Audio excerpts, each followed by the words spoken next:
ready to go? It's time to do this. Damn. Okay. Hello, everybody. How are y'all doing? Well, that was a pretty good response right out of the gate. Okay. My name is Jody Randall. I use she, her pronouns. I'm the director for the Office of LGBTQIA Education and Engagement at Texas Tech University. It's great to be with you. This is my first time at Angelo State University, although I've talked with a number of the faculty, staff, and student leaders here over the past 5 years since our office opened at Texas Tech. Got to know a lot about your campus. Even since we arrived just a short while ago, I went for a walk around the building, and it's very reminiscent of the institution that I worked at before coming to West Texas. For many years, I worked at a mid-sized regional institution in Western Kentucky. It looks like this campus, feels like this campus, a lot of similarities I'm having right now. So it's good to be home in that regard. There's a different feel to the campus, and I appreciate it. So we're here today to present a session for you on allyship. It's not an identity, it's a practice. And thinking about ways that we practice allyship towards the queer community. This, what we're going to talk about can also be applied to other marginalized or minoritized communities as well. Allyship takes many forms. But our specialty is, again, the queer community around sexuality and gender identity. So that's a little bit about me. I'm going to, let's go to the next slide. Let's go down the line here. I might say a little more about myself, but let's ask Amy to introduce yourself, what you do for our team, and just a little bit about your history, Amy. Okay, well, hi, my name is Amy. I use she, her pronouns. I'm the student assistant for peer education here at the Office of LGBTQIA Education and Engagement. I just started back in August, and I've really enjoyed working with the team, and it's been really helpful, and I've already learned a lot here. Stephen? Yeah, so I'm Stephen. I use they or he pronouns, which means you can refer to me either with they or with he. I am the full-time administrator in our office, and so do a lot of work with student programming. I'm happy to be here today. I'm Matt Hernandez. I use he, him pronouns. I'm the graduate assistant for peer education. I was once in Amy's position as a student assistant, but I'm continuing as a graduate student at Texas Tech. I'm studying higher education administration, and I'm in my second year. And so I've been doing this for about 3 years with our Allies program. There's several more members of our team that didn't join us today. We have another graduate assistant and another student assistant that work in the office on administrative work and public relations. We also have a peer education team with 5 peer educators that work in a volunteer capacity and receive a scholarship for doing so, that work with Matt, Stephen, and Amy. So our peer education team is a pretty vibrant operation on our campus. With that, I want to get to know you just a little bit. Those of us that are in the room here, those joining us virtually, can feel free to drop it in chat. We are monitoring the chat. We don't want to go through every single person because it'll eat up so much time, but if a few of you would like to give us an idea, who's in this room? Who's represented here? What class are you part of? What are some of your experiences, some of the identities you hold? Why are you here and how did you get here? How did you get here? Anybody want to share a little bit about themselves? Yeah. I use she, they, I sexual, and so it's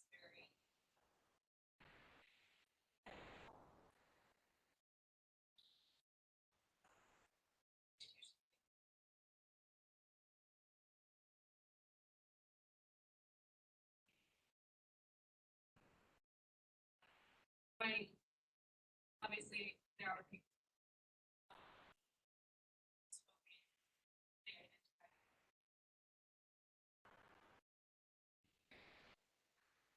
things for them.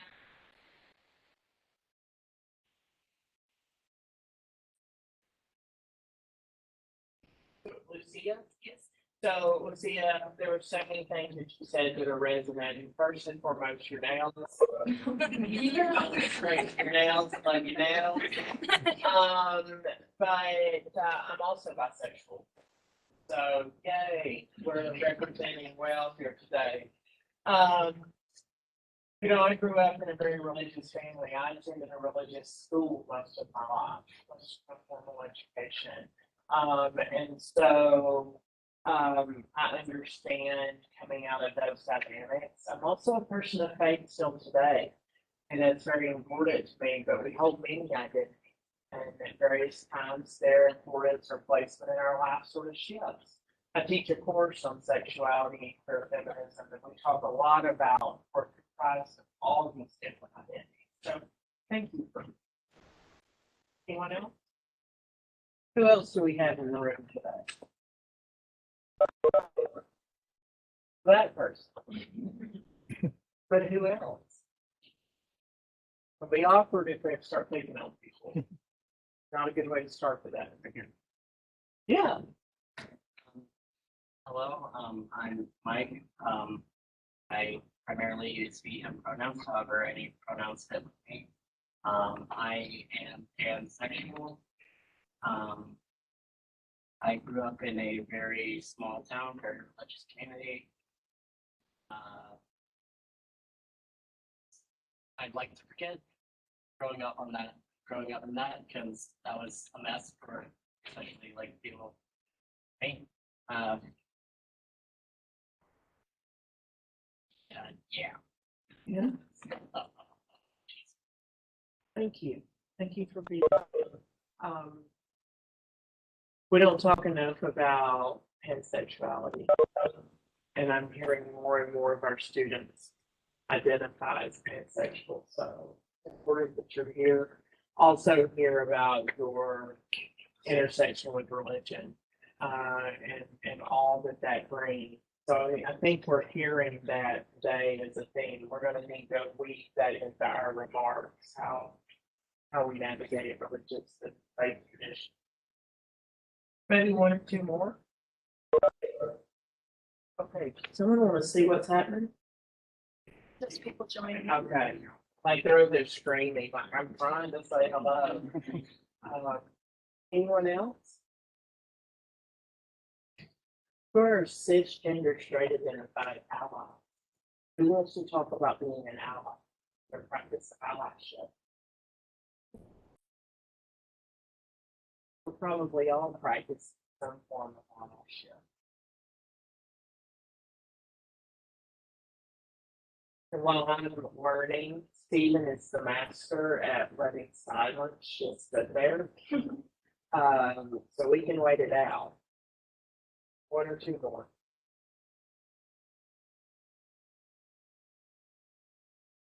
Yeah.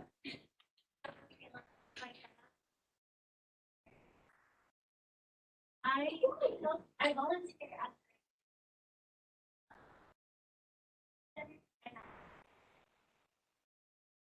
Uh-huh. and it's like there's Yeah. Yeah. Talking about support structures are really important, especially in rural places, underserved communities, around marginalized identities like the LGBT community. Hearing that there is a program that is trying to support your youth, that's really cool. Thank you for that. Thank you for being. One more.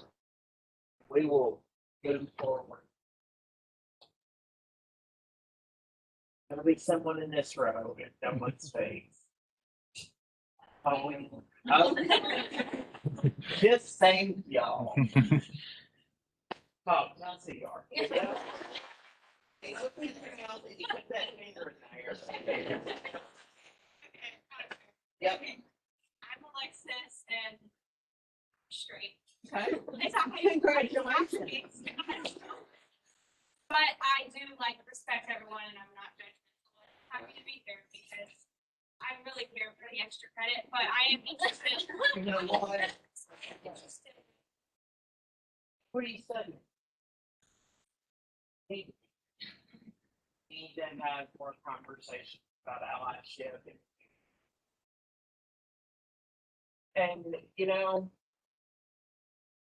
we would not be where we are today in the progress that we're seeing if people didn't commit to the practice of allyship.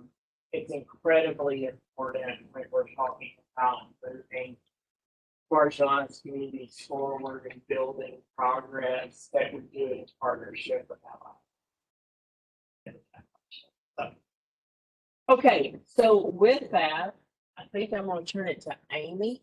Is that correct? So we're gonna No. do an assessment first. So I'm gonna ask you all to take out your phones. And if you're joining us virtually, hopefully that's visible to you. It's gonna ask you a few questions about your current levels of knowledge on the concepts that we're going to be covering today. And if you went to a Texas public school, you probably will get reminders of like the tax test or the STAR test. There's a big stop sign after the first page. So that's the pre-assessment on the first page. And then once we're done with the session, we'll ask you to complete the second part of it. So just do page 1. I'll give a few moments for you all to do that. It shouldn't take too long. And then afterwards, we'll leave some time at the end for you to complete that part. I hope I made that big enough for everyone.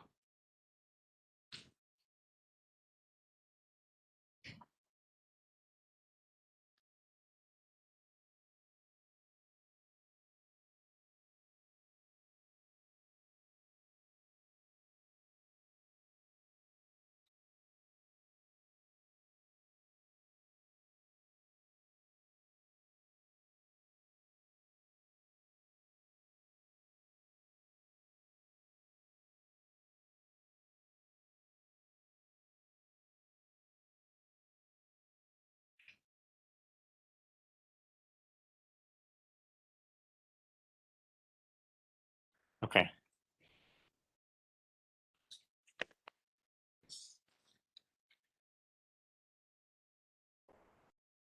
If you want to just type this in, that's easier. I don't see your.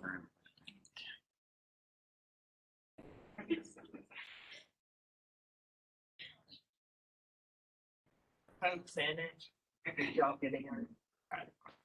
It's working.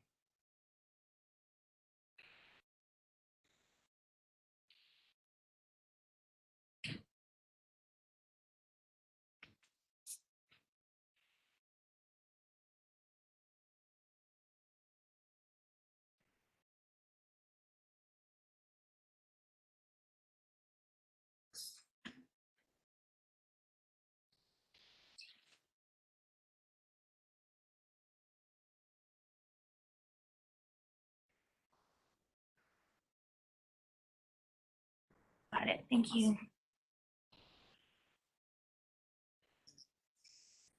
Mike, did you want to try? We have it written down there in the notes as well. I can go to the next section. Apologies, I'm really bad at technology.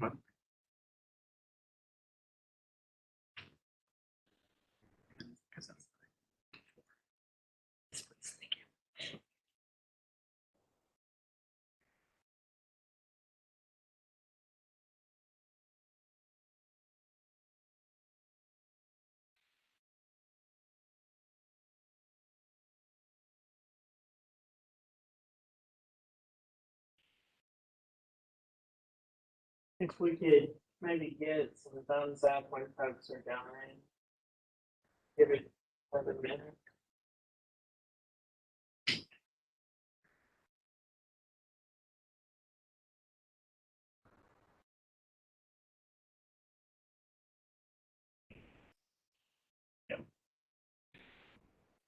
Yeah, so feel free to, we'll have it up here if anyone needs to still access it. Well, feel free to just fill that out as you're able. Again, stop at the end of the first page. But before we dive into our conversation, I also wanted to offer up some community norms to help us orient ourselves, to help us think about how we want to treat each other in this space today. So just some ways, some things to think of as we, there will be opportunities to share personal experiences, things that you've witnessed, things that you've experienced yourself. And so we want to be able to have those conversations and learn together. So some of the norms that we usually like to offer up to the space as speaking from the I, so not speaking for other people, but speaking from our own personal experiences when we can, and non-judgmental listening. This is a learning space, you know. If you have questions, ask those questions. We're excited because this is the space that we hope to be able to answer those questions. Speaking with respect, recognizing that we're all equal, the golden rule, recognizing that difference is not wrong. We're all coming from different backgrounds. We're all coming in with different perspectives and different opinions. And we're here to acknowledge that and respect that as we learn together. And then finally, intentions versus impact. Hopefully everyone here is coming in with good intentions, wanting to learn, hoping to get something out of this. But we recognize that sometimes we may still say something harmful or say something that may cause a harmful impact, even if we don't intend to. And so just recognizing those differences and having the ability to be in the space together and recognize, regardless of our intentions, we may say something that causes someone else harm, and how can we talk through that together? Any other norms that people like to add in spaces like your classrooms, like maybe student org conversations? Anything else you want to add to the list that we haven't added here? This will seem pretty good. We all agree that this is a good set of norms to abide by as we have our conversations today. And then one other thing I do like to add is normally we do like to say confidentiality in this space of recognizing that we may share personal stories, personal experiences in here, and hopefully those stories can stay within the space. I do know that this session is being recorded though, and so, but I don't think it's being automatically published. So we can talk about whether there's ways to have certain parts of the conversation. If people don't want it to be recorded, we can talk about how to navigate that. But just to be aware, we are recording the session right now, so just be aware of that as we're sharing. So yeah. So this is just to let y'all know what we're going to be covering throughout the presentation today. We have 3 components of allyship. So we have cultural competence, which is understanding relevant terminology and concepts related to gender and sexuality, and gain experience in using gender inclusive language in your daily lives. We have structural competence, which is being able to identify interpersonal and institutional dynamics impacting the LGBTQIA community, whether that's at your workplace or at your school, etc. And we also have practicing allyship, which is actually demonstrating the practice of allyship. Yeah, so to start on the cultural competence piece, I just want to ask you all, just so we're on the same page, what do we mean when we even say LGBTQIA? You want to know?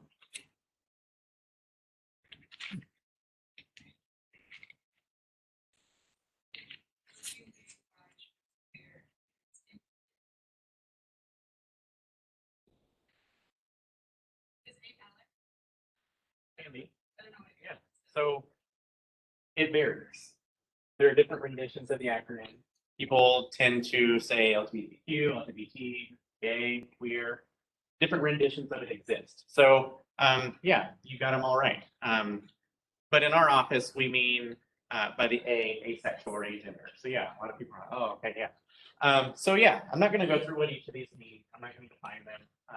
There's actually the sheet that's even standing out now on the back. You'll find some definitions on the terminology that's up here on the screen. I think a more valuable use of our time would be to talk about using sexuality and gender as a metaphor. And I want you to think about your zip code, whether it's where you live now, whether it's your hometown, your zip code. So for me, my hometown, Athens, Texas, that zip code is 75751. That tells you generally where I'm from. It doesn't tell you exactly where I lived in Athens. It doesn't tell you my address. It doesn't tell you what neighborhood I'm in. That gives you a general idea of where I'm coming from. So think about your zip. Think about your hometown. If I were to ask you, we're going to be crossing boundaries. I'm not asking you for your address. I'm asking for your zip code. So what's the zip code of your hometown? Okay, so San Angelo. That's not asking for your address. That's just generally telling me that you're from San Angelo, which is a town in the Permian Basin. Thinking about it in the context of gender and sexuality. So, for example, bisexuality. A lot of us have shared we're bisexual. I'm also bisexual. That might look different for each of us who identify as bisexual, because each of these are umbrella terms that describe different gender identities and sexual orientation. There's not one concrete way of defining it. like the example I gave with bisexuality. I might do that differently from someone else who identifies as bisexual. But there's still some boundaries to that where you can generally identify. So that's your zip. So you're in the bisexual zip code if we're using that metaphor still. So generally where we're at, that's what we're trying to describe here when we talk about these different terminologies. And like what you were saying earlier about, there are different identities. The A can stand for ally. But in our office, this is the populations that we primarily serve. And so you may hear different renditions of it, but for the purpose of this presentation, we'll be using these different terminologies. Any questions about that? Do you want to go ahead and define I and A? Because that's Yes, so I and A, and I'll actually move on to the next slide when talking about this. So let's jump down to sex assigned at birth right here. So this is a graphic that depicts the ways that gender and sexual orientation operate. And it's a fun little way through the uniform that's on the screen. So when we think about sex assigned at birth, we have female, male, and other or intersex. So just to clarify, intersex meaning that you don't necessarily hold the characteristics of either female or male at birth. And sometimes that continues on. Other times, doctors perform surgery to correct that, to make infants fit into one of these boxes. And this is also a good opportunity to talk about how we can even socially construct what is female, what is male. What makes someone perfectly a female, what makes someone perfectly a male? Because everyone's anatomy is different. Everyone's chromosomes, hormone levels can vary. So that's another conversation. But just to define intersex, so someone who does not necessarily hold the characteristics of female or male. Going back up to the top, gender identity, which corresponds to the rainbow here on the uniform's head and the top. Gender identity refers to the way that you interpret yourself, the way you perceive your gender to be. So the categories under that are female, woman, girl, male, man, boy, other genders. So we tend to think of gender in a binary. So we only think of these first two categories, female, woman, girl, male, man, boy. We don't think about that third option. And I'll get to that in just a second. Gender expression, which corresponds to the bracket that's on the outside of the unicorn. Categories feminine, masculine, other. Same thing here. We tend to think of that in a binary. You're either feminine or you're masculine. That refers to the ways that you dress, the way you act, speak, behave, the physical representation of your gender. And then we talked about sex assigned at birth, and then physical and emotional attraction deal with your sexual orientation. So not in all cases, but in some cases, someone who is asexual may not experience romantic attraction. They may experience physical attraction, or they may experience intellectual attraction or emotional attraction. But that varies, because remember, each of these terms are umbrella, and it looks different for everyone. But this is also a very foundational way of looking at gender and sexuality. There are a number of other factors that are at play when we talk about these identities. But this is a really good entry point when talking about how identity operates and how they interact with other identities. So keeping in mind that these are all different. There are reasons why these are separated and compartmentalized. By show of hands, how many of you have seen on like an application or a form and ask your gender, the options are M and F? Yeah, pretty much everyone. Why is that bad? Based on what we have here, why is that bad? Or why are there better alternatives to that?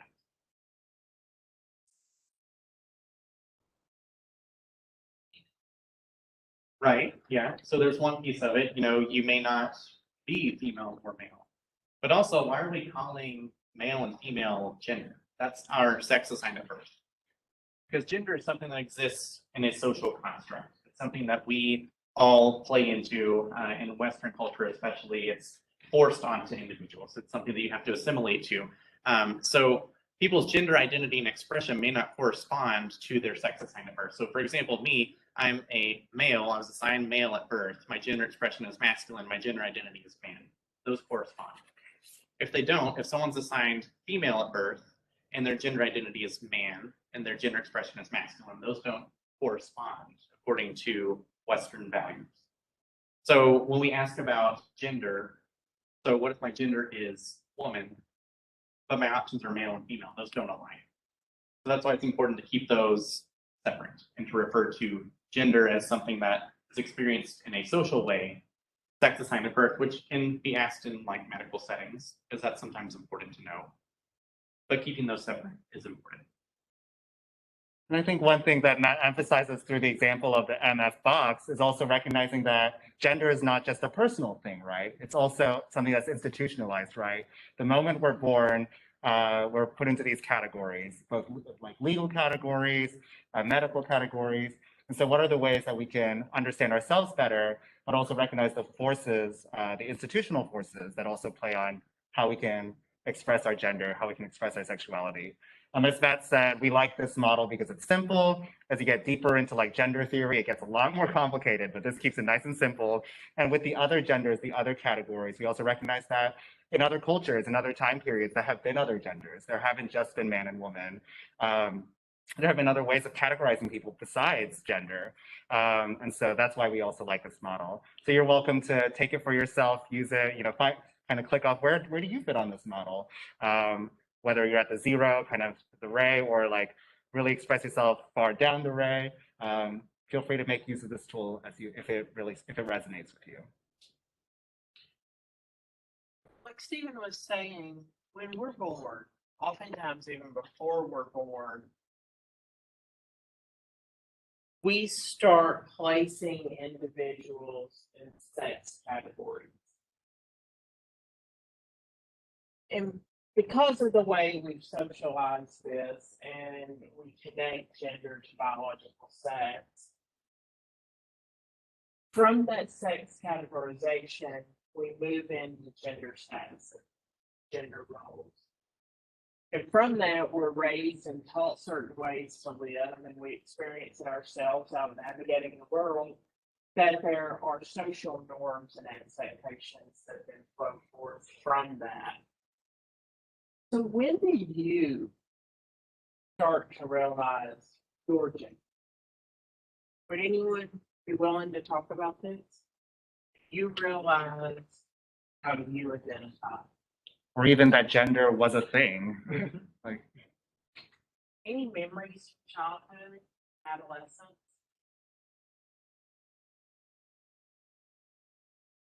Someone shares theirs, I'll share mine.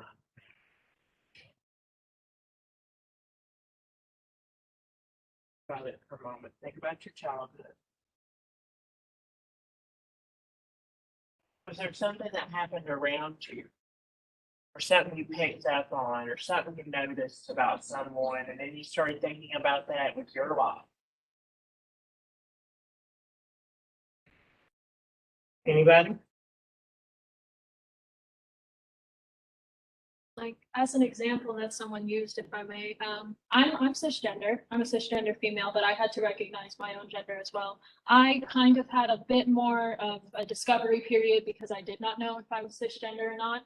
However, one thing that I did in discovering that I was, cisgender female was noticing how I fit into those social norms, and, that sort of helps me. But one thing that, what's given to me as an example for, if you're a cisgender female and you're realizing your gender is, how many people in here have been told, act like a girl, or sit like a girl, or, like cross your legs, that's not ladylike, or, just little things that make you realize this is the social norm that I was put into.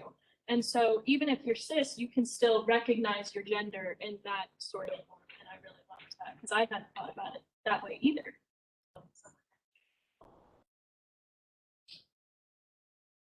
Anybody following? It's not my personal story, but a child.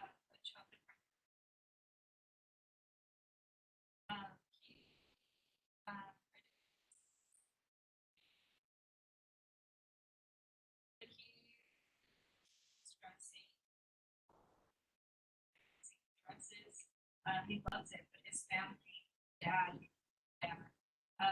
was very conservative and very, very harsh.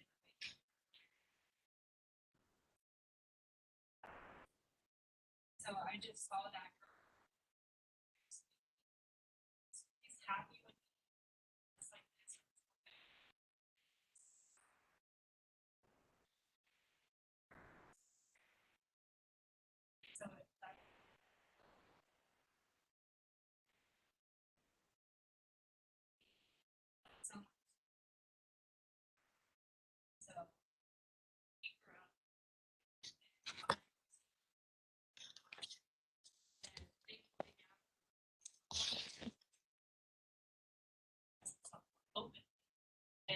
seeing him just so much happier. It's such a good thing. Like so much. Friend. So when I was a child, I loved playing with Barbies. I love, what are you laughing about? I didn't too, Jody. What? I did too. I love my Barbies. I love playing with Barbies.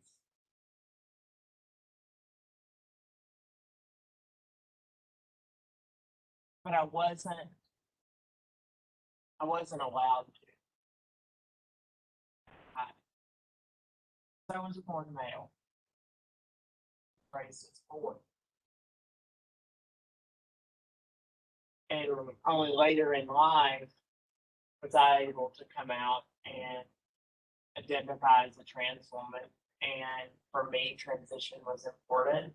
And so I pursued social transition, I pursued medical transition, and I pursued surgical transition.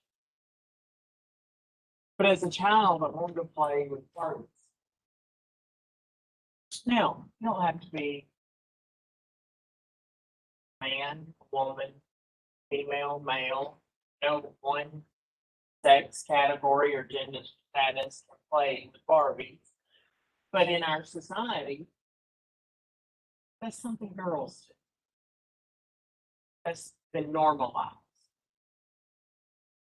And I had to hide it. I had to play with my sister's Barbies. But I found ways to work with that as a child because also I played with Masters of the Universe toys so that I could play with She-Ra. And it was my avenue to hide that because, and my mother could even hide it and tell people, oh, get Jody Masters of the Universe toys, get He-Man and Skeletor and all that because he loves that. But it gave me the chance to play with She-Ra and not marginalize myself. I could play, I could sit in front of my parents' friends as a child and play with Masters of the Universe with a doll that is a very feminine, strong woman, though. But I could play with it as this little boy and just play with Masters of the Universe. So I realized at a very early age that something was different about my gender status that wasn't lining up with the way I was being raised. And I think we're starting to hear more and more stories like that as society is changing and we're becoming more competent, more aware, more understanding that what we recognize as normal is normal because we defined it as such. We've operationalized it. We've come to accept that as normal. But it doesn't always work that way. Any other stories? Even as simple as the one Amy shared about, was it your friend being told, this is how you feel like a girl, this is how. Yeah, like that was the example I was given. Because, when you're cisgender, it's harder to think of a time that you realized your gender because you were already given that role. You were given that role that works with you. And so you don't always have to have a pivotal moment in your life. However, there are just little things that could happen, that can kind of show you and demonstrate where you were given what place and what social role. And so. And I think with that in mind, it's also important for us to check our privilege. So if you're asked this question, you have to think about it. You're like, that's not something I have to think about. Consider things like trans people thinking about which bathroom to use, having to think twice. In a state like Texas, who considered the bathroom bill, for those of you who've heard of it, that's something that has to be considered. It's something that people have to think twice about because they're concerned about their safety. And so if that's not something you have to consider, that's fine. Like that's the privilege that you have. Not a bad thing, but it's something that you have to recognize and be mindful of. And as we're coming of age and we're growing up and we're learning to navigate the world, what's probably one of the first, not maybe one of the first interactions we have with being gendered That referenced restrooms. But even before that, before we can understand, say I need to go to the restroom. What's another way that we might be gendered? Yeah, that happens. Something a little later than that. In our language. From a child, he and she, and we drill it in hard. You know, he does this and she does that. So even from childhood, we start practicing gendered language. So now, as part of our cultural competencies, we're going to shift over into talking about language a little bit. Let's start with pronouns, because that gets so much attention as it should. But there's also some other language we'll talk about too. So we'll talk about pronouns. And thank you for the transition, Jody. And one final thing I'll say about as we reflect, feel free to reflect on that question. What was the first time you realized gender or realized your gender? We also want to acknowledge that a lot of the stories we've shared have been ways gender have constricted us, right? So, you know, you can only sit this way if you're a girl, or my example was I was told not to move my hands when I talk because boys don't do that. So yeah, we hear a lot of those examples in which gender or any category, identity category faces constraints, right? But we also recognize that gender is also something that where we can build our understanding of ourselves and affirm ourselves. Jody, with your experience of with what you shared about gender transition and how finding that femininity was something that affirmed yourself and gave strength to yourself, finding joy in expressing yourself wearing dresses. That's an aspect of gender that brings joy, brings affirmation. And so there's kind of two sides to that, to like any kind of identity category, right? Ways in which it may limit our behavior, but also helps us understand ourselves. And so one other example of how one gender piece of language that helps us understand ourselves is with pronouns.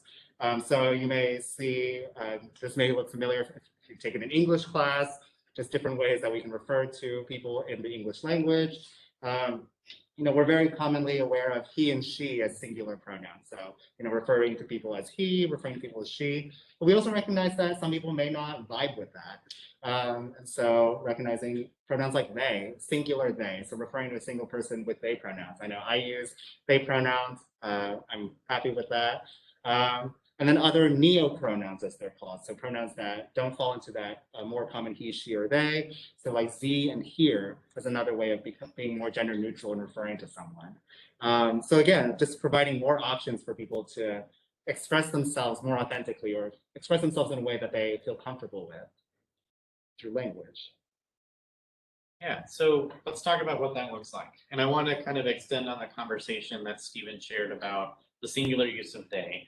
And there's been a lot of argument for some reason, that's how people want to spend their time, around the validity of they, them pronouns to refer to one person. Oh, they is used to refer to a group of people.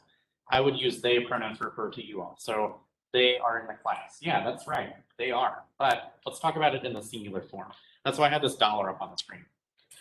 So I want you to consider a scenario in which you are, let's say you're walking down the hallway out here and you see this dollar on the ground. Oh yeah, there you go. It's on the ground. I'm walking, minding my own business. I see the dollar. I'm like, there's a dollar. I'm gonna pick it up and walk away. But let's think about, let's read into it some. I'm gonna say, oh, someone dropped their dollar. I bet they've been looking everywhere for it. Because I don't know who dropped it. I'm just walking down the hall. And then I'll pick it up and walk away. If it's a 20, that's fine. Yeah. Let's consider someone whose pronouns are they, them now. So you have a friend named Sam, for example. The pronouns are they, them. You see Sam drop that dollar. You would make an observation similar to the one that I made when I didn't know who dropped it. You'd say, oh, Sam dropped their dollar. I bet they've been looking everywhere for it. That's the same exact thing as what I said when I didn't know who it was. I only put Sam's name in the sentence.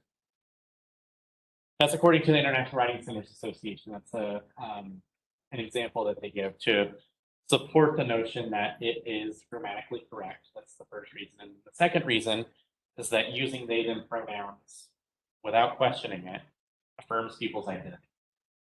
And so that's when we start getting into the conversation on how we practice allyship for LGBT people, is to affirm identity. That's, I think, for me, that's Step number one is to affirm identity. Normalizing introductions. So at the beginning of the session, and also when you all shared, we shared our pronouns. So make that normal. Normalize that so that people, one, know how to refer to you. Two, when you do that in spaces with groups of people, there may be someone else who's in the room who's maybe uncomfortable with sharing what their pronouns are. That visibilizes it. So when you share yours, that makes space for other people to feel comfortable, not all the time, but it may make that space for people to feel comfortable in sharing what their pronouns are because they may not have that comfort in expressing it in a public way until someone else does. So that's when we also think about cisgender privilege. So if you were to make an assumption about my pronouns, you probably assume that my pronouns are he, him. That's correct. When I, as a person who has that privilege, when you make that assumption about me, that gives me a certain level of privilege. So when I share that, I make it mundane. It's normal. That's like clockwork to me. Other people who are in the room who may have false assumptions made about their pronouns will then be able to come into that conversation and say, here's what my pronouns actually are. And I feel comfortable doing that because Matt did it and he created that space.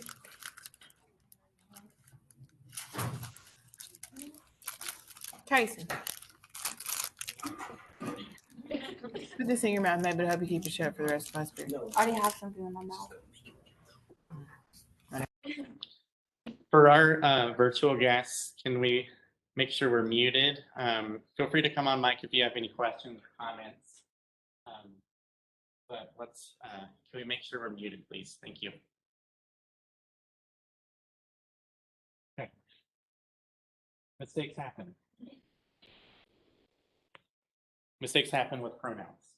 So let's talk about this. We talked about assumptions. So for example, if my pronouns were not he, him, and you just assume that they were, what do?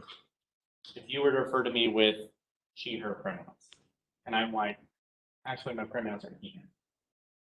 How do you respond to that?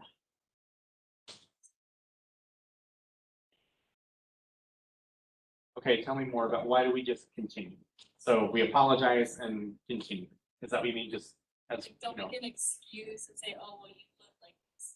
Like, just apologize, acknowledge that you're take you saying it. I like that. So not explaining why, not why did I misgender you? Just I like that. Apologizing, moving on. Anyone else have thoughts on that, or do we agree with what's your name? Lucia. Do we agree with what Lucia said? Okay. I like that. The way that I frame it is address the situation, correct it, move on.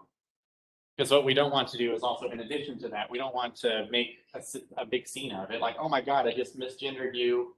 I'm such a bad person. No, because that makes the individual who's being misgendered feel as though, they have to console you now because of their identity. That's not what we want. Addressing it, correcting it, moving on. Practice makes progress. So, for example, on the last slide with neo-pronouns, the last example, and there are dozens of pronoun sets that exist, this being one example. If you're unfamiliar with how to use that, do it in your head first. And I've learned this from Stephen, who said, I use the correct pronouns in my head 3 times. And if I still don't feel comfortable saying it out loud, do it 3 more times. Because what we don't want to do is negate people's identities because of the assumptions that we have about them. So this is what it looks like in practice when, outside of just verbal introductions, like in your email signature. I don't know if anyone here does that. But that's what it looks like. And this is hyperlinked to an educational resource on why it is that we share pronouns, what these pronouns mean.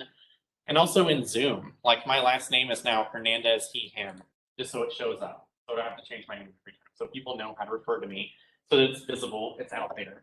And so other people may feel comfortable doing the same thing. So that's not always the case. I want to reiterate that. You're not always going to create space for everyone to share what their pronouns are. That's not the goal here. The goal here is to signal that you are a person who is familiar with this concept of gender, and that you're committed to being visible in the process.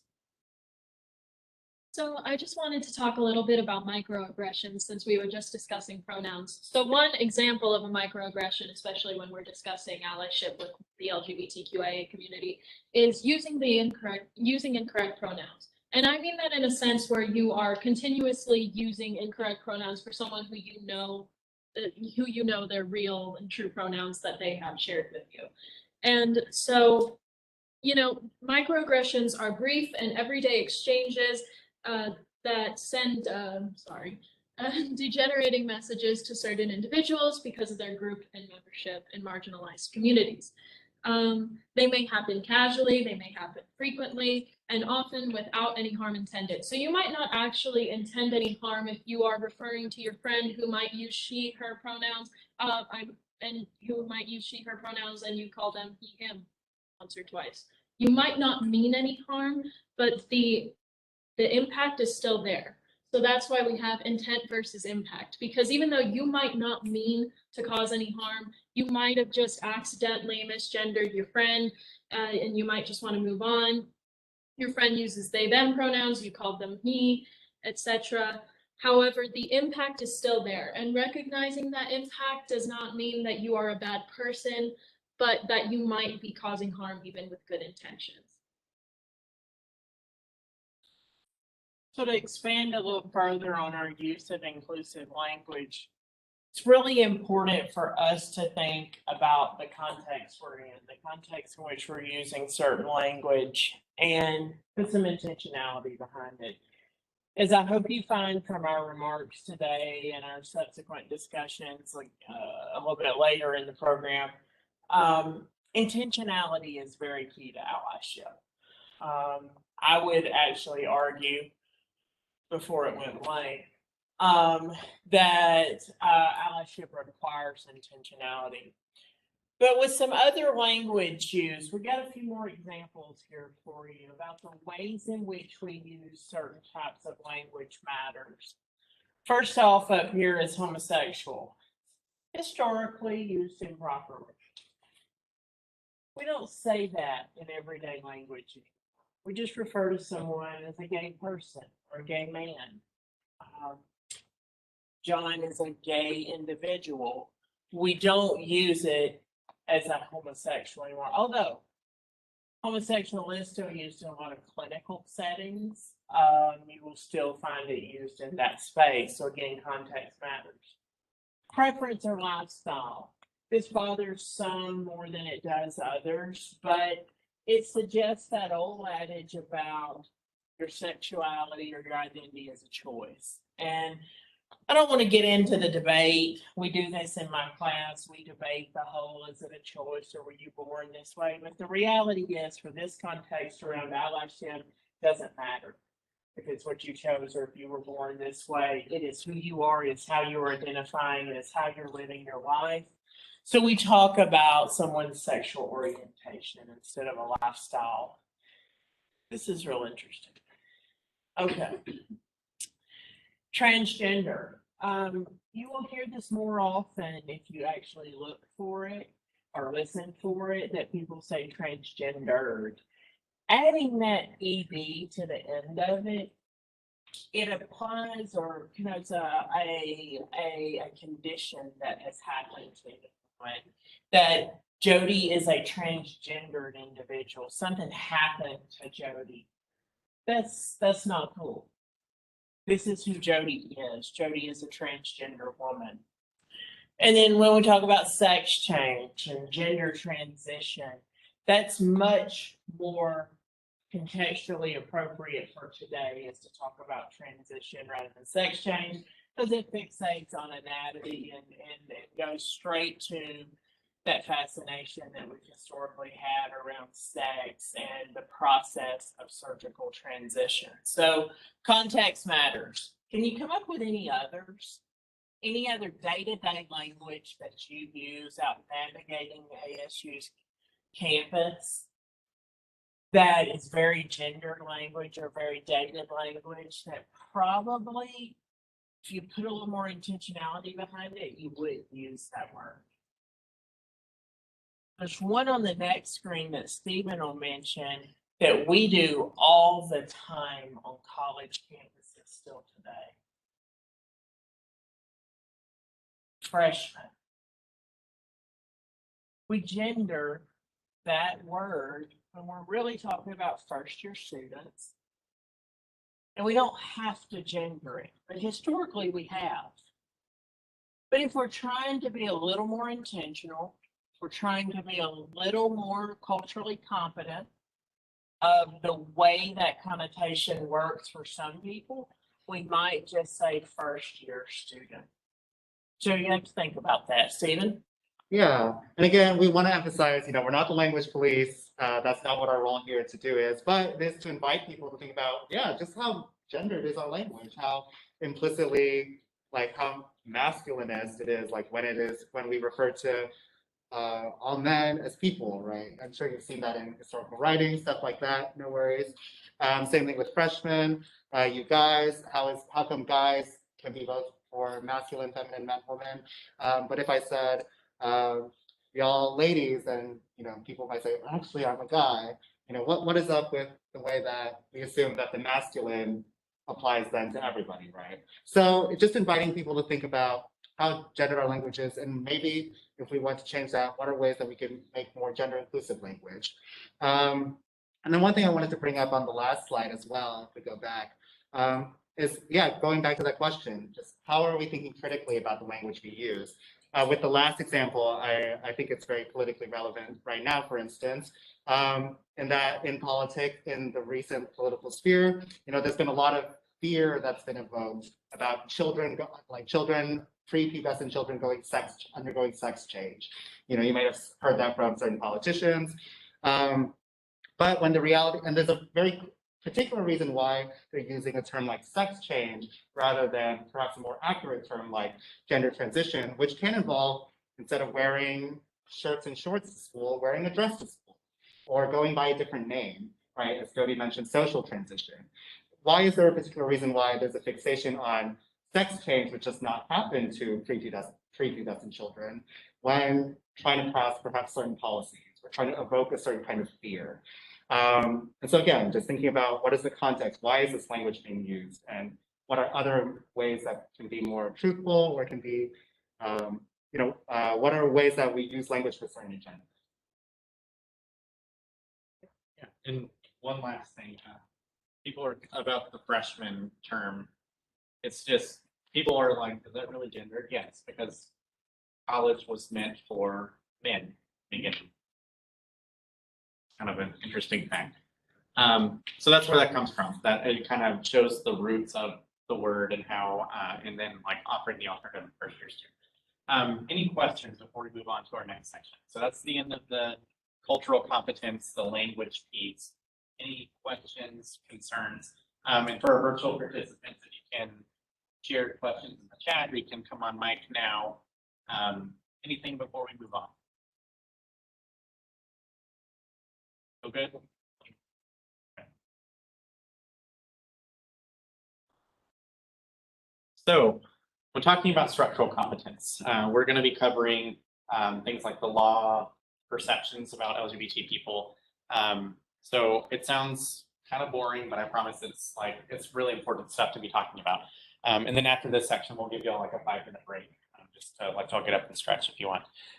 So this is a graph from the Harris poll that was, it's been updated year after year. And it looks really good at first glance. It can be really misleading because it's measuring uncomfortability in personal situations. So it's actually the opposite. It's really bad. So from 2016 to 2019, there were increases and then slight decreases at the last data collection point of levels of uncomfortability in different situations. So learning of family members, LGBTQ, linear increase from 2016 to 2018, goes back down slightly in 2019. Learning that their child was placed in a class with an LGBTQ teacher. Not that they were covering those topics, but just that the teacher was LGBT. People are uncomfortable with that. People would be uncomfortable if I were to go to a class of 5th graders and talk to them about math, just because I identify as LGBT. That makes them uncomfortable. Learning a doctor's LGBT.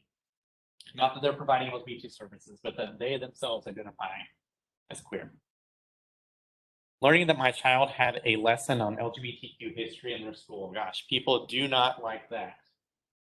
That's the only one that didn't go down. It's sustained, and it's still the highest, almost 40%. For people to openly identify as uncomfortable in these different situations says a lot. And it says a lot, especially about states that have legislation that is not in favor of and is actually against LGBT people. We can talk about that now. In Texas, it's really bad. This is a grant from the Movement Advancement Project. They're a nonpartisan think tank based in Colorado. They do a survey of all 50 legislatures. And they look at LGBT policy. They look at specifically sexual orientation policies and gender identity policies, which we're actually moving backwards on. And that gives us a total of a 1.5, a possible 38.5. Now, we're not doing the worst. There are other states who are in the red. We're in the like orange, yellow. But when we think about this, so let's take Texas, for example, and go back to levels of uncomfortability. So, you know, if someone in a state who, according to the Movement Advancement Project, is doing a lot better. So like, let's say in a state like New York, who's doing really good when it comes to policies for LGBT people. Someone who identifies as uncomfortable is not going to be given that much of a voice in a state like that. However, when there are opportunities for them to take, actualize those opinions and those concerns about LGBT people, it becomes really problematic. So Amy's going to talk to you a little bit about one of the metrics that they use. So out of that possible 38.5, there are, I think, 8 points on youth laws, which is what Amy's going to talk about. They also do surveys of religious exemptions, healthcare, non-discrimination laws and protections. I'm blanking on the rest of them, but there are a number of different metrics that they look at, one of which being youth laws and policies that actually start to bring us backwards and contribute to that low score. Yeah, so as Matt said, in Texas, it's pretty bad. As you can see, there's a bunch of red X's there, which means that there are no laws that exist that help and cover it. So we have no non-discrimination laws and policies covering LGBTQ students. We do not have any anti-bullying laws covering LGBTQ students in Texas. We actually have what is called a negative law saying don't say gay, which is a law barring or explicitly restricting educators from discussing LGBTQ people or issues in schools. It would be illegal if they covered it. We also have a negative law that bars local schools and districts from passing LGBTQ non-discrimination or anti-bullying policies. Oh, no negative law. Wait. We do not have a law that covers conversion therapy for LGBTQ youth. It is still legal in the state of Texas to hold conversion therapy. We also do not have any protections for LGBTQ youth in the child welfare system, which means that a child who is in foster care can go to a non-affirming home if they are. Yeah, and it could, we haven't updated this yet because it hasn't passed yet, but for the negative law, a state law preventing transgender students from participating in sports that are consistent with their gender identity, well, that bill has recently passed the Texas legislature. It's heading to Abbott's desk, and he has every indication of signing it. So we're about to go even lower on the scale because people are afraid of transgender athletes participating in sports. Yeah. Who are our social work students here? Oh, okay. Okay. What is conversion therapy?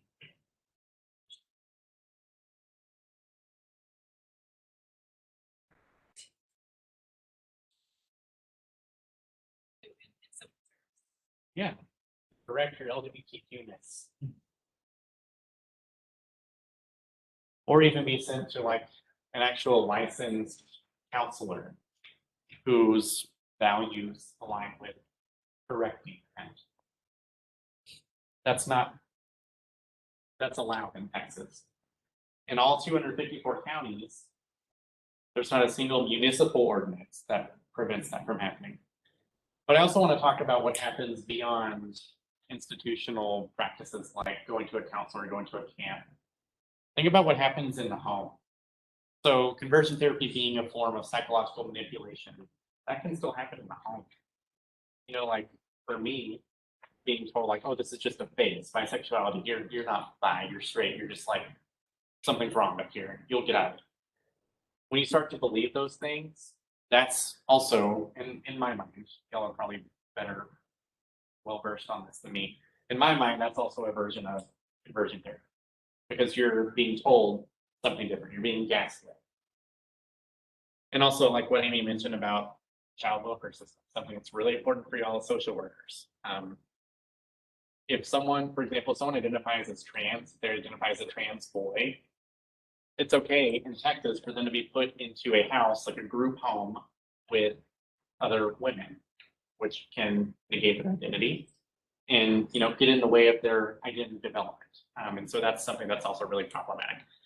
So when we think about things like this, going back to the levels of uncomfortability, when, let's see, learning a family member is LGBTQ. So this 30% in 2019 who said, I'd be uncomfortable if a family member was LGBTQ.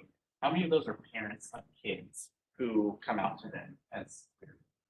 How many of them take advantage of the lack of a conversion therapy ban? How many of them support these issues up here in the K-12 setting where non-discrimination laws, anti-bullying laws are not present? Schools themselves can instate those. They can have zero tolerance policies when it comes to gender and sexual orientation. They're not required to. So in Texas, especially, there's not as much of an incentive for that. That's how many school administrators do that. So something that's important to consider, and I think would be of value for, I guess, everyone in here who's social work students, just to keep in mind when it comes to the climate in Texas.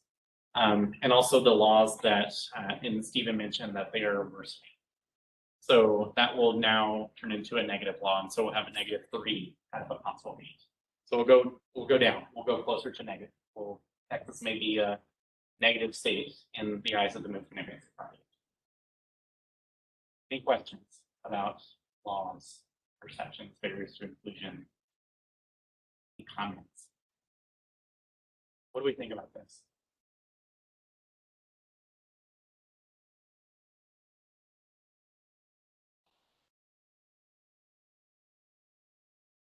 What do you think? Looks like. Yeah, bad. Like, why are we legislating around people's identities? Why is it illegal for us to talk about LGBT people? And this law this don't say gay law comes from specifically sex education. We're not allowed to talk about LGBT people in sex education or what we do provide. We are explicitly told that homosexual lifestyle is not a approved lifestyle. That's, I think, the specific language in the code. Right, and so that gets interpreted as, you know, we can't talk about it anywhere else, not just in sex education. We can't talk about it in our history classes, our English classes. That's how that gets interpreted. And so it makes the climate even worse in our public schools. I think, especially for the future social workers and those working in social or human service fields, I think it's important that as you're thinking about what your practice of allyship looks like now and how you might see it growing or evolving, that you have this image in your head of sort of the public policy landscape that's affecting or could affect queer people in this state. Movement Advancement does this type of snapshot or scorecard for every state. So you can go to their website and check that out if you're thinking of moving or living somewhere else and practicing. But it's really important for you to have that context of what queer people are having to face, especially if you're cisgender, you're heterosexual, straight identified, and you yourself don't have a clear access point to what that experience is. This is a good baseline to show you just how hard the public policy pieces are. This says nothing about just navigating biases out there in the world every day. You know, we stopped at a gas station on the way here, and it was not a comfortable environment for me. Now I grew up in the South. I've lived in underserved rural areas, conservative areas my whole life. It's where I choose to live. It's where I want to live. But there was something about that space that I was not comfortable with. And so that's something you really you have to get in there, you have to talk to people, you have to know what they're experiencing. But this is a good benchmark for you to start with on what it's like to live queer in Texas. Yeah, we can take, let's say, 7-minute break. So come back at 2:15. I can get up, stretch, check on, Got them, go for a while. check on that person who left. Sounds like and then we'll talk about practicing allyship, and we'll have a little bit more of a discussion with you all.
Okay, cool.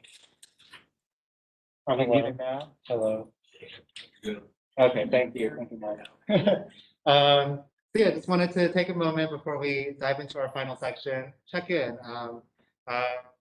Powerful student with what we've learned so far. Has there been something that you've learned or something that you're still mulling through, something that provoked, really resonated or was really thought-provoking from what we've shared so far, any of the conversation we've had so far?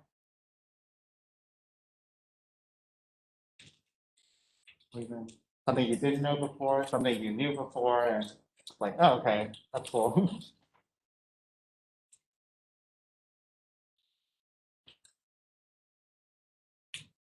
See a lot of smiling faces. Earlier we were talking about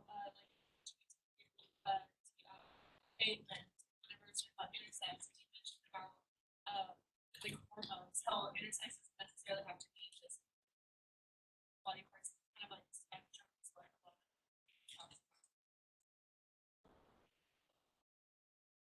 How you just the different levels of hormones can affect someone.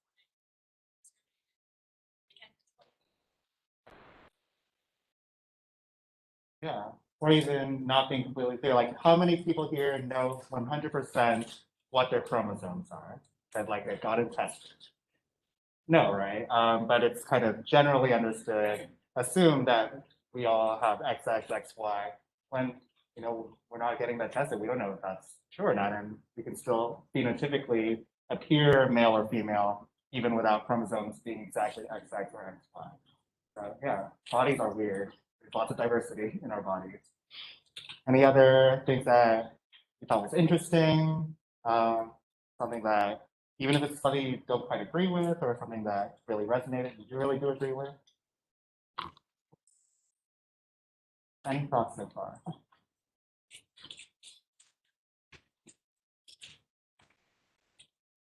yeah. I appreciate that y'all mentioned that everyone experiences their gender and their sexuality differently. Like my experience as a pansexual man may be different from someone else who identifies as the same, or pansexual woman, or pansexual non-binary individual. Just I appreciate that y'all mentioned that hey, everyone experiences their sexuality differently.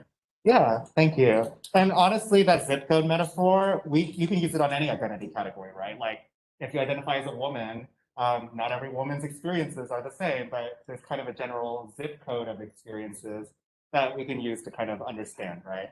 Or whether it comes to racial categories, class categories, any kind of social identity, we like to think of that using that metaphor. So feel free to borrow that. You can use it in your other conversations.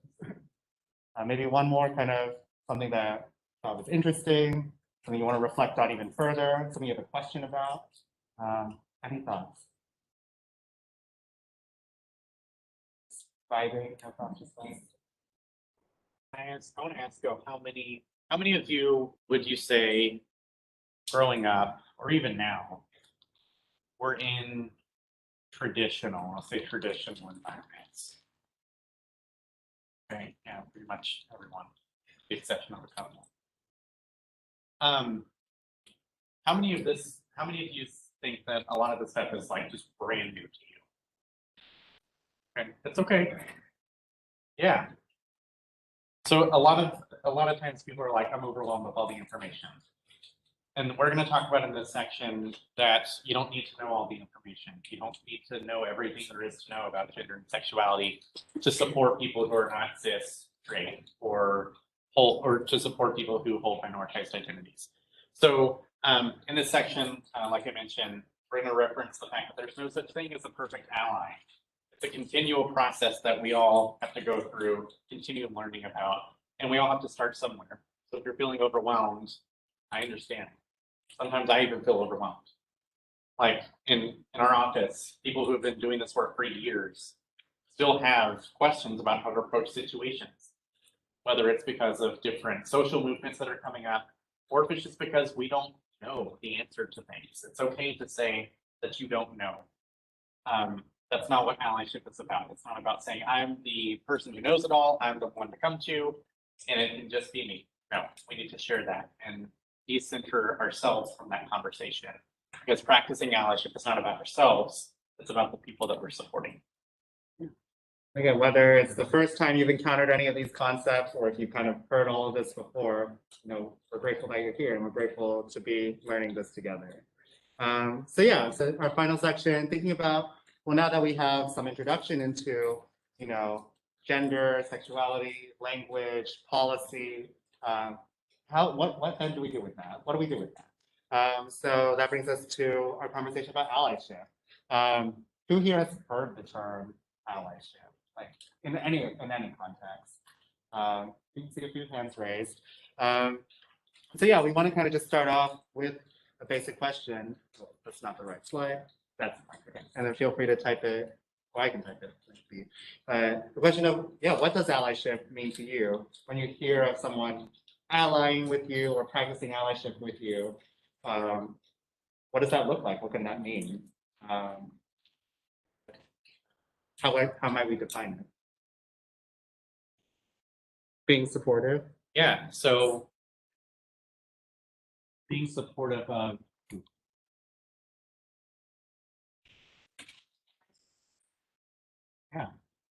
the reason I asked that is because when we talk about allyship, we're not just talking about for this community that we are here to discuss today.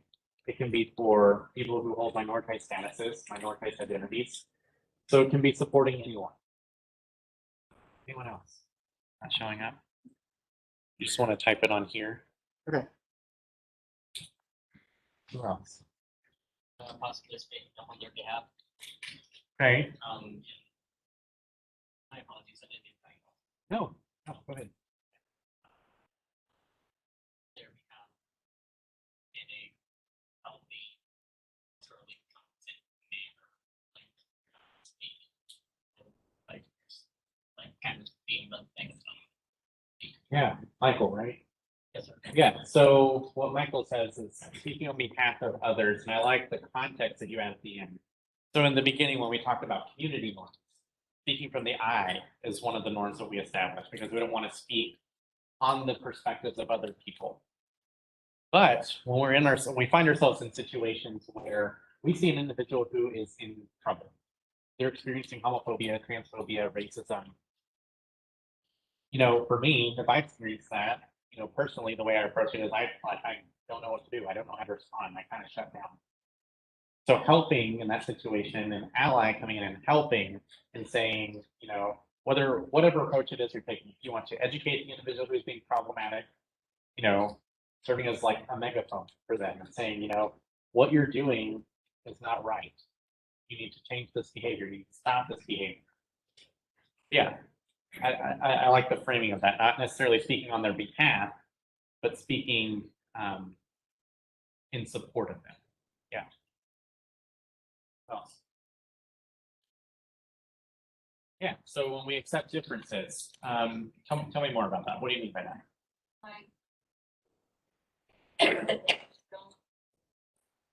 Part of the LGBT. Yeah. So your name? Kaden. Kaden. So Kaden is saying accepting differences because that's just who we are. Each one of us has differences. I don't remember who said it, but there's a really powerful quote that says that there is power in the differences between us. It's what makes us diverse. So it's what makes us the communities that we are. And so when we accept differences, it recognizes, you're different from me, and I'm going to respect that. I'm not going to weaponize that against you. I'm not going to make you feel bad just because you identify differently from me. Because no one is in a place to say, you should not be able to identify this way. No one should ever be in that position. No one should ever say those kinds of things. So accepting and also uplifting differences because there's power in those differences. What does allyship mean to others?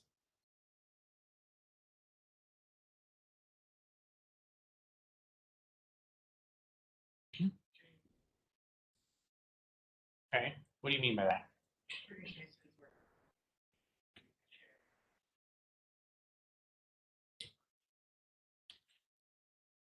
Yeah, I like that. Only comment I would say is, and this is just like my own personal perspective on it, is the usage of the word safe. When I think of the word safe, I think of, I'm going to be physically protected. No one's going to physically harm me or cause any type of emotional harm to me either. For me to say, and again, just from my own perspective, your perspective may be different, everyone's perspective may be different. For me to say, this class is a safe space, I cannot guarantee everyone's safety here because safety looks different for everyone. Safety may mean that no one is going to give me a funny look, which I can't control that. So I like the idea. I like to say instead of safe spaces, brave spaces, where we create that environment where people can be brave to be themselves, where there's no false guarantee that I'm going to provide you with safety, whether physical, emotional, because it looks different for everyone. If I asked everyone what safety meant to them, I probably get a lot of different answers. So I can't guarantee that for each person. But just my thoughts on the usage of that word. So creating brave spaces, yeah. Anyone want to share why that's important, why brave spaces or how you feel that safe spaces are important for LGBT people, people of all minoritized identities? Why do we need these? Yeah. Be afraid of. Yeah, so what I'm hearing is, expression. How great does it feel when you're able to be yourself 100%? Feels pretty great, right? When you have to suppress certain parts of your identities, that's great. Sometimes becomes really bad, especially when we think about mental health. So yeah, expression, very important when it comes to our lived experiences, how we navigate the world. Yeah. Anyone else? Anyone else have comments on anything that's up here or new ideas on what allyship is? Yeah, I like that. So listening instead of being the one who always speaks. I feel like I talk a lot, so that's really hard for me to grapple with. So listening to understand, not to, know every detail about someone's experience, because for me, no one is ever going to know the experiences that I have as someone who is bi, who is also diabetic, biracial, first generation. People may share some common experiences with me, but they won't know how those all interlock and how I, Matt, experience those as an individual. So listening to understand as opposed to listening to 100% empathize with someone. So yeah, I like that. So sometimes it can just be a matter of, do I have someone to listen to me? Is there someone who I can vocalize my concerns to? That's as much as you need sometimes, for me. Anything else? Maybe one more? I have something I was hearing over in one of the side conversations during the break, but something that allyship is not, does not mean necessarily knowing all the answers all the time, right? Again, it's not an identity. It's not like I know I am the keeper of all knowledge. It's a practice, and it's a practice makes progress.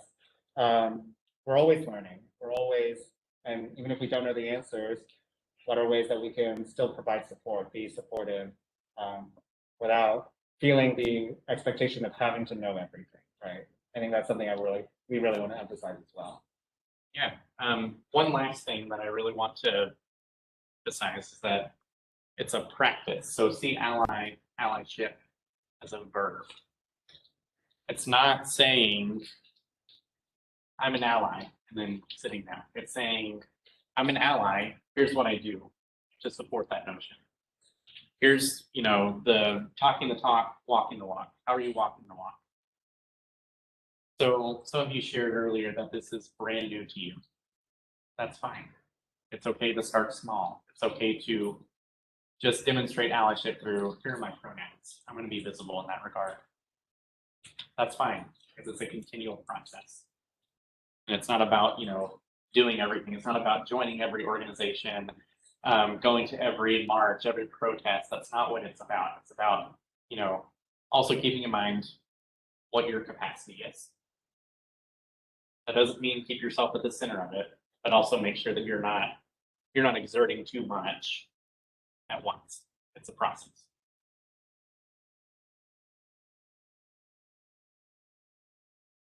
You want me to do it? So allyship as a practice shows up in many different ways.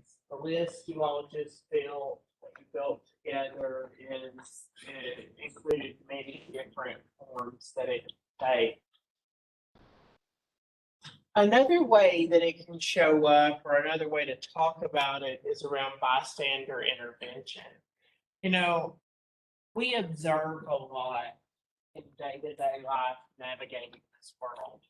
We were having a conversation on our way down here, actually, just about the role of the bystander in observing what's going on around us and then acting in ways that we feel are appropriate for us in that space, but can have a very significant impact on the individuals around us. A lot of times, allyship, as we think about bystander intervention, can take on this form of the calling out things that we see going on. It's also important to think about this idea that no action is an action. And that doesn't mean that we're not always going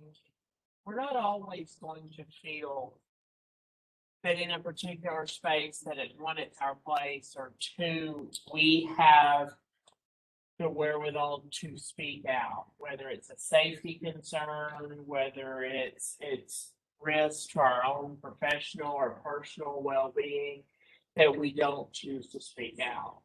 But I think we have to acknowledge that no action can be an action.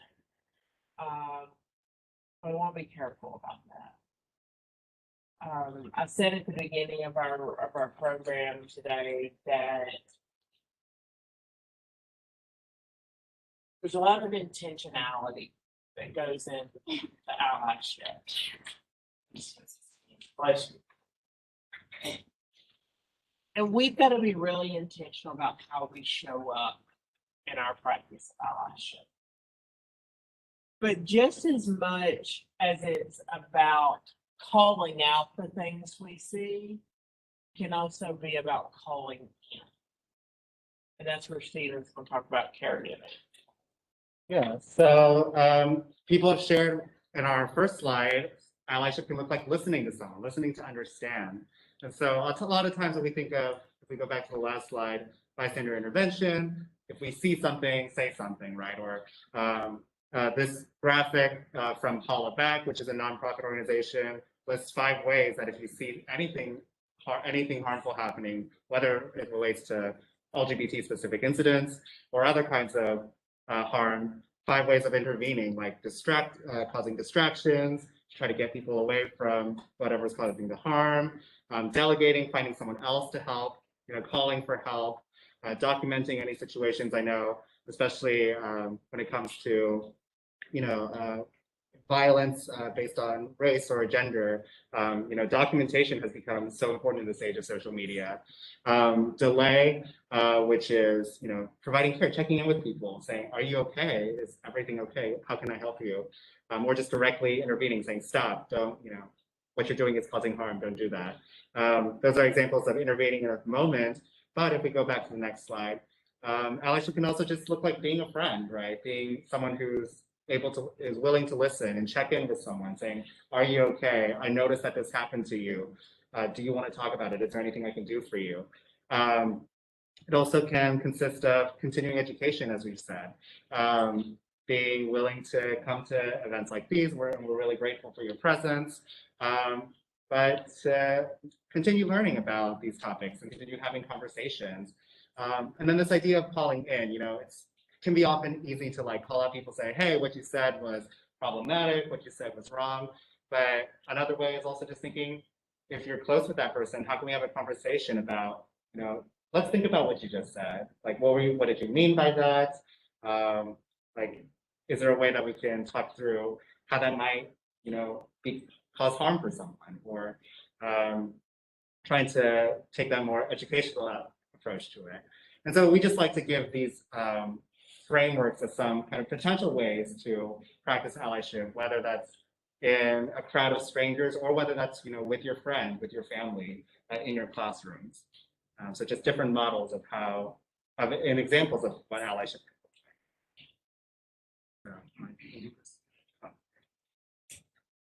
so we're going to do some we got some audience participation right now.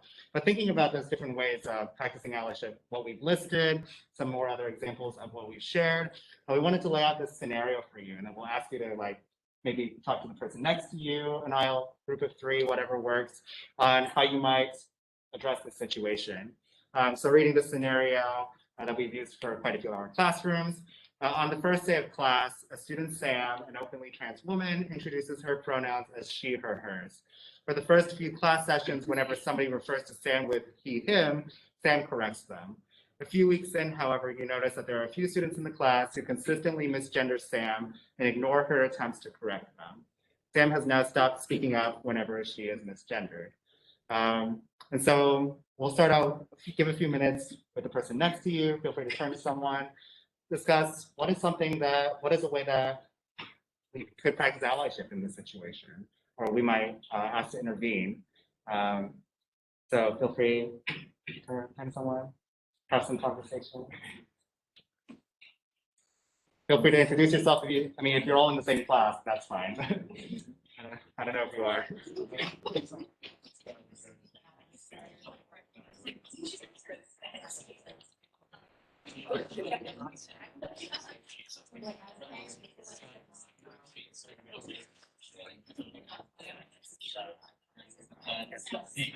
Just try to next time he's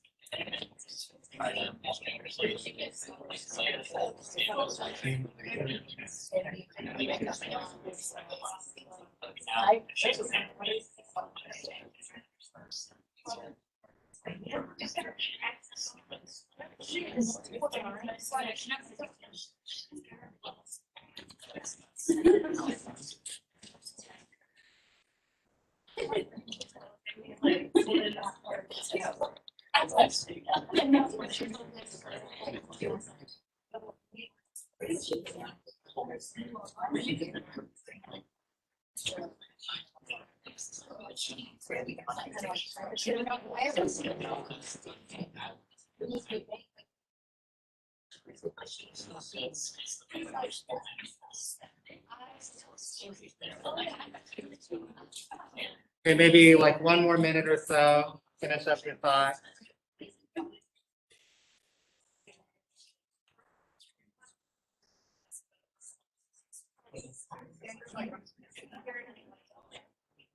I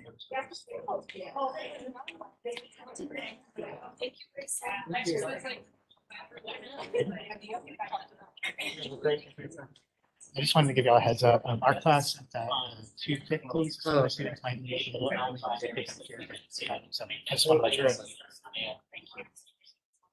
know. So let's come back to the conversation and just hear one or two from your small groups. What is some way that you might intervene, or you might intervene to practice allyship? Take.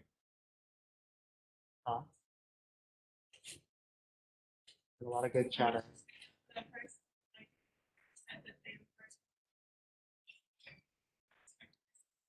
Yeah. Yeah, kind of having a direct approach, saying, "Hey, y'all, this isn't cool. She uses she. Let's all do that." Any other thoughts? One more.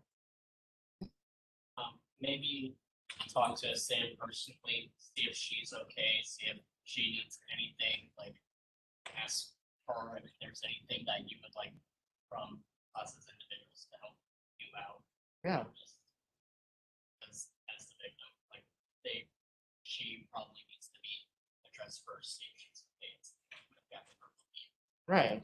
So yeah, once again, kind of centering the person who you're speaking up for, right? And asking what Sam might want in this situation, how she might prefer for folks to help intervene. When we've shared it with more like professor, kind of faculty side, they've also mentioned like, well, what are ways that we can talk to those students directly who are misgendering Sam, try to have a conversation about that, or we've set up our class norms at the beginning of this presentation, for instance, and like, how can we make sure to establish more structural class norms so that hopefully this kind of thing doesn't happen? It's all great responses. Yeah, so I know class is coming to an end, so go ahead and if you would get your phones out, fill out the second page, but still I want you to try to remain engaged in this discussion that we're having to close us out. So talking about the environments that you're in, I know many of you are students, we have a few faculty and staff members here. I want you to think about this question, and if you can, provide some examples of, what are some ways that you're being supported in, how are you being helped to help others? So an example could be, you bring in the LGBT office at Texas Tech to talk to you about cultural competence. That could be an area where you're being empowered to support people. What are some examples? And I know I'm asking y'all to do like multiple things at once. So try to do your best. Any ideas? Another way of thinking about it is here at ASU or here in your classroom, in your workplace, what are some things that have been going well when it comes to supporting LGBT folks or supporting folks of any marginalized identity? There is counseling services for any kind of whatever issues, even academic, like whatever struggles that you are, there are those free to our students. It's there. Yeah. Yeah, that's a good example. So thinking about the ways that the institution supports you. So even though you're paying for it, you still have professionals who are here. You have individuals like Mark who are leading counseling services and other institutional members who are there to support your identity development or supporting faculty in being more competent when it comes to the curriculum that they teach on or the language they use in their syllabus. So yeah, I like that response about how, we have institutionalized centers, departments, staff members who are there to support and uplift minoritized identities. Yeah, good. Any others? Any thoughts? I love that you adopted new values. Okay. Yeah, so again, talking about what's happening at the top, I think that's a really common conversation when we think about how our institutions are supporting us. And also things like representation. Do our leaders look like us? Do they support us? And so I think the values conversation is really important when it comes to how we are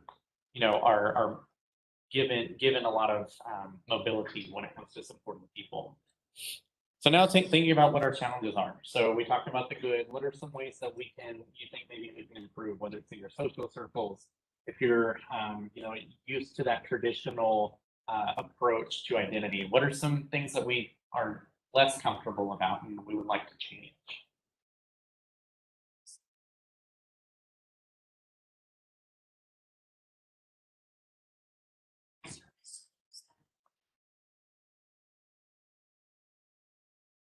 Yeah, so us as individuals, are we functioning as support systems to people who need them?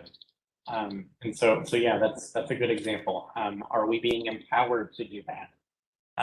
Yeah. Anyone else? Yeah. Reassure them that rules. So do you feel that's not happening now? Well, it depends on the person, because I feel like some people like criticize it for whatever. Like they'll act like it, but on the inside, like they don't. Mm. But they don't know how to like fully express their opinions. Yeah. So thinking about the culture that we're in, is being LGBT, is that something that's seen as normal? Because some people see it as abnormal, or not common. It's more common than we think. It's just whether or not people are out and are comfortable in their expression of that identity. Anything else related to challenges? Yeah. I think currently, like especially within the state of Texas and within environments I grew up in, there's a lot of negative and harmful stereotypes still being communicated and taught as part of our just day-to-day lives. And yeah, essentially, yeah, there's a lot of negative, harmful stereotypes, especially around any sort of form of this community. Yeah, so stereotypes as it relates to culture and like what we talked about with the legal sphere of identity. We think about how it gets legislated. And yeah, so the stereotypes are still very, very prevalent, especially in rural communities and communities that are more traditional in their view on identity. So I know we're running out of time, so if we can just go, we talked about how allyship is a continuing process. No such thing as being the perfect ally. So I want to leave you all with the advice that you need to practice unconditional allyship. It needs to always be there, not just in the presence of LGBT people, but in every space that we occupy. And then leaving you with these questions to just think about. I don't want you to answer them right now, but just think about those things. So what are some goals that you can set in practicing LGBTQIA people? We talked about a lot today. We talked about a lot of the issues that are facing the queer community. And then also think about what practices you're dropping and what you're taking with you. So maybe after today's session, I'm going to stop saying you guys so much. You're not going to stop all of a sudden. You're going to work towards doing that. Continual process. And then what is it that you're taking with you to improve on supporting LGBT people? All right. Any questions before we close out? Right. If you'll go to the last slide, as our contact information. If you ever want to get in touch with us, please use it. We will answer you if you have any questions about what we talked about today. Thank you all for your participation and for being here. And I hope y'all have a great rest of your week.